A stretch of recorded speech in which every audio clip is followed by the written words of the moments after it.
Welcome to the Seven Figure Builder Show. My name is Julie Baranek, founder of Seven Figure Builder, where we help high achieving CEOs free up their time with gorgeous automations to scale their business to seven figures and beyond. And I'm here today with my friend Natalie Guzman. How are you? Hey, I'm good. How are you today, Julie? I am awesome. I'm thrilled to have you on the show today. Yeah, thank you so much for having me. I'm so excited to be here. Yeah, totally. So, for anyone that has not had the pleasure to meet you yet, can you tell me a little bit about what you do with your business? Sure. So I own two businesses, NG Virtual Assistant as well as NG Marketing Group. NG Virtual Assistant is a virtual assistant agency. We have US based and international virtual assistants.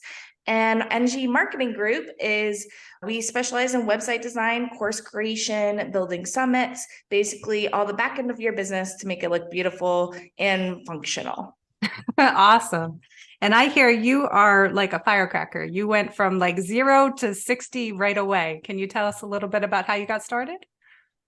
Yeah, so it's crazy. So in 2015, we had a struggle to get pregnant actually. And I went to my job. I was finally in like the safe zone of pregnancy. And I told my job once I was 12 weeks, and they told me I had 2 days to give birth and then I would have to go back to work. Oh my goodness. Yeah. So I, of course, was like, no way. I quit right then and there. And because I didn't want any type of company to have that much control of my life. And that's definitely not something that I have value in. So I quit and right away started looking for ways that I can make money from home while raising my family. And I discovered being a virtual assistant. And within 3 months, we hit six figures. And I scaled it into an agency. Now I have multiple team members and virtual assistants. And eventually we started doing so much web design that I turned it into a marketing agency. That's incredible. That's absolutely incredible.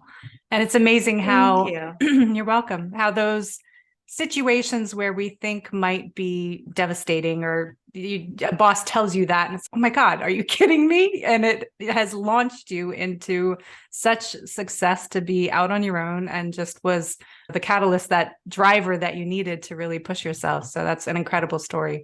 Very proud of what you've been able to accomplish. Yes, thank you. It's definitely been a journey and it's just taught me so much along the way and has really created a passion I have for creating businesses now. So I love what I do. That's awesome. So do you help businesses primarily in the US or do you help them around the world, or where are your clients? So we have clients all over the world, but primarily in the US because this is where my network is. But yeah, and we even have staff all across the US as well and some international. Awesome. So other than a hugely motivating factor of wanting to be home with your family, what do you think helped you reach that success so quickly? I think networking, I always say your network is your net worth. And so I just try to surround myself and connect with people. And I also went into every meeting wanting to help people. So my passion is helping entrepreneurs, similar to yours. So you definitely get where I'm coming from. But I just love getting on that one-on-one meeting with a client and taking their vision and making it a reality on the digital space is just so much fun for me and my team.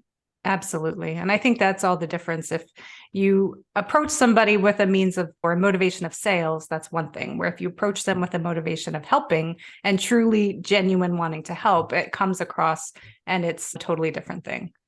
Oh, definitely. And it's funny because whenever you get into business, they say sales, right? That's what's going to keep your business going. But I've always gone from like a soft sales angle where I'm not really selling. Like, I'm okay if my business is not a fit for you or you're not a fit for me, because I go both ways.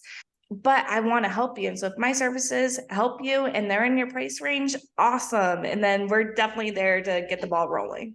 Yeah. Yeah. And it's truly being a fit for each other. It's dating where it's the personalities have to gel, the goals need to gel, like you need to be aligned for it to actually work. Definitely. We're actually rebranding the virtual assistant agency with the name VA Matchmakers. That's So, awesome. because I literally matchmake even like on my marketing team, I matchmake personalities. Our account managers are make sure they fit with the client that they're going to be matched with, just to make sure it's an easy process and everyone gets along. Yeah. So one thing that opened my eyes to the value of VAs was when I was reading through the 4 Hour Work Week, which is one of my favorite books. And he goes into all these different ways that you can outsource your life and get people to help. And what do you find with your VAs are the ways that they help people the most? Yeah, so there's so many things. A VA is such a general term, right? They can literally help with anything depending on who you have. I always tell everyone your first hire should be an executive assistant, just because when the experience they have is going to just make your life so much easier in the long run. And they can do a very wide range of things. And I always love whenever I match an entrepreneur with an executive assistant, because they're like, man, I didn't know I had all this time now. What am I going to do with myself? So I really love that match. But yeah, they can help pretty much with everything. I started out actually as a family manager. So what I did was I scheduled appointments for a CEO's kids, and I signed and handled paperwork for, she had a father that was elderly. And so I made sure that the nursing home and the pharmacy, everyone was connected and on the same page. And just things that I did as a mom, that I was starting to do as a mom, because I was just a brand new mom. So that was really cool that my first client, I was a family manager. That's amazing, which really points to it's not just your business, right? There's so much in your life that they can help you with. But the key, I would think, is trust, right? Like you need to be able to trust this person and have faith that they're actually going to do what you want and be in good faith, because they're involved in a lot of pieces of your life. So how do you go about vetting people and training people? What does that look like? Sure. So I have a couple different things. So the first is my time recording software. That is probably one of the best things about my business that most virtual assistant agencies don't. It takes screen recordings every 5 minutes of their screen, but everyone knows I use it, my VAs and my clients, and I just let them know if there's ever an issue. It's just there for safety on both ends. So if one person's saying something wasn't done or was done this way, I can just go back to the recordings and show it. So that is one of the best ways. Number two is we use systems like LastPass for password protection. And then the third thing is matching, like I said earlier, the personalities is a really big factor. Almost all of my virtual assistants have experience as a virtual assistant, which makes the process easier. I also give them training on business, because our virtual assistants are basically doing a lot of the things in business, and we need to support our clients. And if we don't understand like terms like ROI and baby offers and freebies and all those different types of systems and marketing techniques, then I don't feel like we can effectively help our clients to our best of our ability. And then I just make sure I have really good gut instinct too.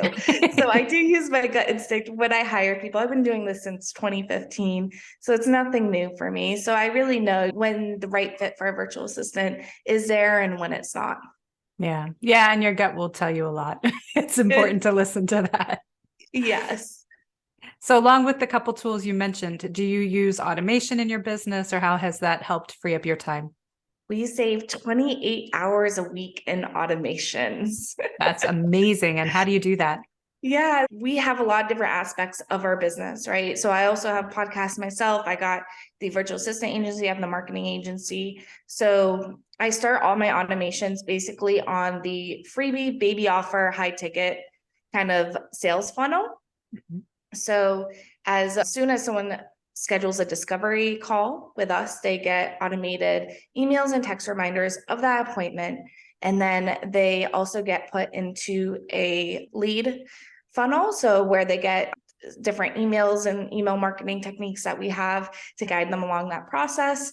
And then we have, when they become a client, we send out the contract automatically, as well as different terms and things. We even have what our process looks like email. So they get to see, we use a program called Basecamp. So they get a tutorial of that program, and they also get to know what the next steps is, and they get the introduction to their account manager as well. So that's just a little bit of what we do with it, but we have probably 100 other ways that we use automations, because I absolutely love them. That's awesome. So you're speaking my language. That's my specialty, of course. But what would you say that the problem that solved for you? So it definitely solved a lot of forgetting, because I have so much going on, not just in my business. I'm also a cheer coach to 4 and 6-year-olds, and I My have 2 goodness. children. Yeah, so my head is all over the place. And my teams, because we have a lot of clients, a lot of different things going on. So this prevents us from forgetting to do those little steps that are crucial in a business, like the contract, especially if you forget to send that out, you're probably in big trouble. So those are some of the things. Also with follow-ups. I love follow-ups because it's increased our conversion rate. So our clients are more likely, our leads are more likely to become clients because we have a follow-up system in place. And I imagine it helps build that confidence with your clients also, just that they know what to expect. That gets rid of that uncertainty of, what's happening next. Like they know that next step. Yeah, definitely. Communication is such a big aspect in a business. You have to have communication with your team and with your clients. And our automations really help bridge that. That's awesome. So for anyone that could be thinking of bringing on a VA, but concerned about business details, do you do any type of like NDAs, non-disclosure acts, or things for their privacy? Yes, we have all those. So we do. We have non-compete, we have non-disclosure. Our contracts are one of the things that we invested in just to make sure everyone is safe on all sides. And it gives that another way that we protect our clients is that my company, the agency, is the middleman. So we are working on both sides and we're making sure that it is safe on all ways around. Fantastic. Yeah. And it's so incredible. So important for those business owners to have that confidence and the people that are helping them and just coming into their world. So that's awesome. So you mentioned you've got a lot of balls in the air, right? So how, Always. how do you juggle family and business? What are your suggestions for that? Making sure that you are only working during business hours or whatever your business hours are to you, keep that business, and then family time, really trying to be present during family time. So one thing that we do every night is read to our kids. That is something that I keep consistent. One, because if I miss a day, my daughter would be on my butt.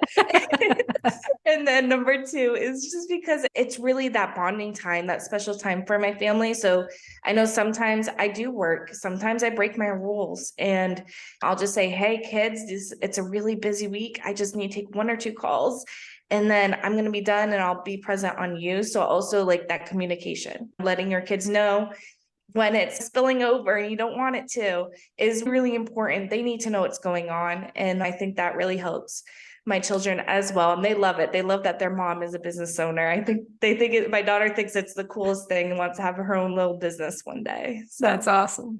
yeah. And I think as moms, and I'm a mother of 3, so we struggle with letting our work bleed into our family time, which I agree with you. It's so important to have those boundaries.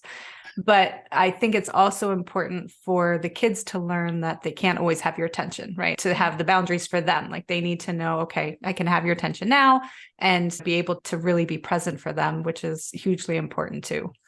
Yeah, I am very open with my children. So I tell them everything that's going on in our lives in a kid appropriate way, of course. But so they know, like when we had to struggle with money, they know when those times were, they're like, oh, mommy's working a little bit more because it's not as much money right now because it's holiday season or something like that. So my kids have been able to understand that and they're like, oh, let's come up with new ways to make money so that we do it together as a family. And that's like the coolest thing is when you can make your business into a family project. I think it's like the coolest thing. My daughter will jump on meetings sometimes and say hi to our clients. And my son likes to go on the computer and he's done some coding classes. So eventually he might be designing websites for us, who knows? But I really like that the business isn't just about me, it's about my families, and then it's about my employees and their families as well. Yeah, that's so awesome. I know when my kids were younger, I didn't do that as much as I feel like I probably should have. Like I tried to shield them and keep things normal and not have them worry about that. But in hindsight, and as my kids got older, obviously I shared more with them and those struggles. But I think it also helps teach them perspective and resilience of this is not the end of the world, right? So what is your favorite lead generation strategy? You had said networking before has been really key with your business, but what do you find works best for you? Sure. So when I first started, this was at the point where we were starting to do a couple website design things. So what I would do, it's actually, I haven't really heard of anyone else getting so much traction as I have or utilizing the strategy, but I found tech startups Facebook groups. And I would join them, I would learn the software, and then I would answer their members' questions, like in troubleshooting for them. And I ended up creating packages around those softwares and offering it to the people in that group that I was helping. Yeah, which is awesome from both a market research perspective and also from a solution perspective. Like you knew exactly what they were looking for in the moment and could help them, which makes a lot of sense as to why things took off for you. Yeah. And then another aspect to that was the CEOs, because a lot of times when you're a tech startup, you don't really have all the resources in place to support those members. So I see a lot of companies are struggling with their customer support services because they haven't had that in place. They're so focused on the tech portion of their business. So that's where I came in. And then those tech CEOs ended up reaching out to me and started making deals and collaborations with me. And that's really what built the marketing group. And That's it just awesome. took off just as quickly as the virtual assistant agency. Wow, that's incredible. Now, with the marketing, you said you do web design, development, all of that. Do you help people come up with the initial concepts and take them all the way through, or where do you help them in that journey? Yeah, so we do a lot of the back end build outs, right? So we have a website in a day package where you can get a website created in a day, which is pretty cool. That's my favorite thing because I love the shock on my clients' faces when they see it. And then we have course creation and summit design, all those fun things. And I'm sorry, I lost my train of thought because That's okay. my dog scratched. You're good. What was your question? Can you remind me? Yeah, for web design, where do you help them in that journey? And web design. Okay. So we do all the back end for our clients. We create these websites in a day. They're amazing packages. They're one of my favorites. I love seeing my clients' expressions when they can see a website built in a day. It's awesome. We do the course creation, summit creation, basically anything that is digitally designed, we do it. And we do help with, so a lot of our clients were asking for course creation, but they needed someone to really guide them through the process. So that's where my business consulting kind of came in and took off, because I was able to create a package off my personal website where I could just really guide them through creating the course, because I've created so many when I started as a virtual assistant. Yeah, that has been really popular. But we basically, anytime a client comes to us and they say, I need help with this, if we have the team and the capabilities to do it, we'll just create a package right there on the spot and make sure that we're there to help them. That's amazing. And yeah, I'm sure seeing those results so quickly and getting the help they need so quickly is just huge. So that's Yeah, really, really cool. definitely. It makes them feel like we're there to support them. We're always there to help. And that's exactly what I want my company to be. For sure. So looking towards the year ahead, it sounds like you've got lots of things in the works, but what's the most life-changing goal for you this year? I think we are focusing on NG Marketing Group and just really building our clientele, because with the virtual assistant agency, a lot of our clients are long-term, but marketing agency is more short-term. It's per project. So I really want to start building that, and also getting to that 7-figure goal is so important to me. And I really hope we can get there. That's amazing. Amazing. And what would you say has been the hardest challenge that you've had to overcome through all this? I think definitely keeping up with supply and demand. So making sure I have enough staff for how many clients, and then how many clients versus how many staff is a constant battle. You're usually struggling in one, if not the other, especially on a service-based industry. That this is one of the things I probably struggle with the most. Yeah. And if you could go back and give your 18-year-old self one piece of advice, what would it be? Oh gosh, just keep doing what you're doing. So I think I did not have a easy childhood. My story is actually pretty crazy. And so I think at 18 was one of the years that I just felt really hopeless.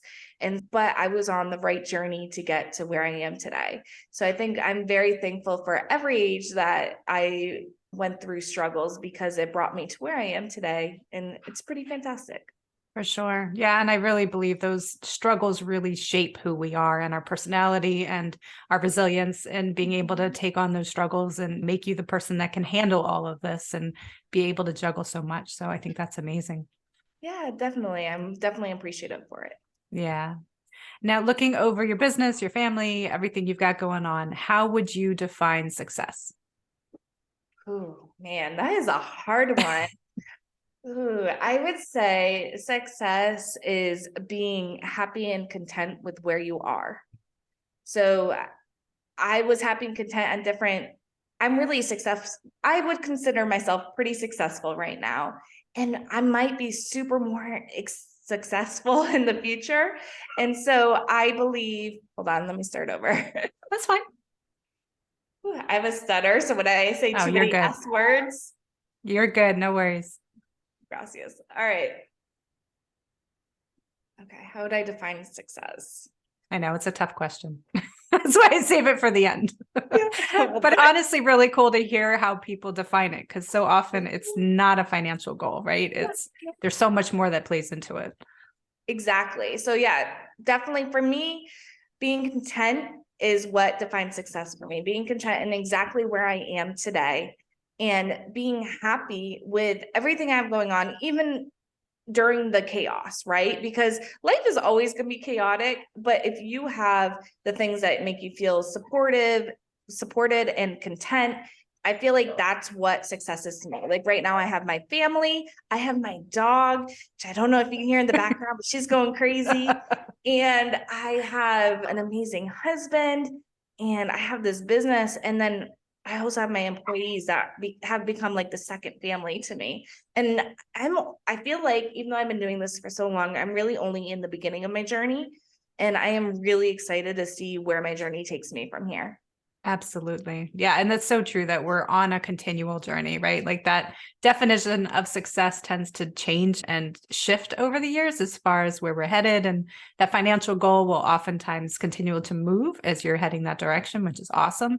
But there's so much more that plays into feeling that success and contentment in where you are. So I love that. I love that definition. Yeah, definitely. Thank you. Sure. So if you had the attention of the whole world for 5 minutes, what would you tell them?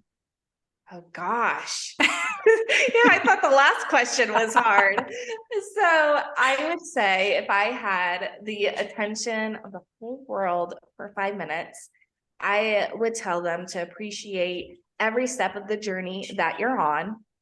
And life is hard, it's messy, and to always start ugly. I think that's one of my favorite sayings is if you are starting a business or you're trying to grow your business, or you're trying to start new aspects of your business. Like when I designed this marketing agency, always start ugly. You can perfect it later on. You don't need to start right now. Or no, you do need to start right now. You don't need to start perfectly. Yeah. So that's definitely, I think, one of the things that have helped me grow so quickly is that I did it when it was messy. I did it before I had a website and a landing page.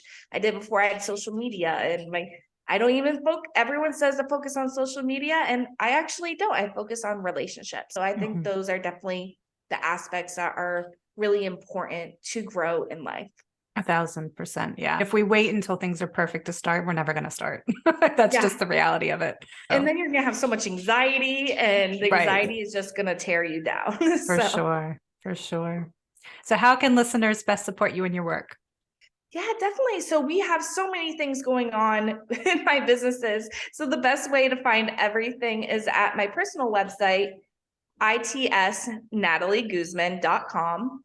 It's natalieguzman.com. And I have all the links to all the different businesses and things that I am doing there. So you can see if maybe you can always reach out to me if you have any questions or if you're interested in collaborating. I love working with other entrepreneurs. Awesome, Natalie. And you can see my dog behind me too. Yeah. And we'll have all the links below for you. So make it easy for people to reach out to you. And I really appreciate having you on today. It was a lot of fun to chat. Yeah. Thanks for having me, Julie. I've enjoyed this puppy party we've had going on. Totally. And you can find me at sevenfigurebuilder.com. And I look forward to seeing you on the next episode.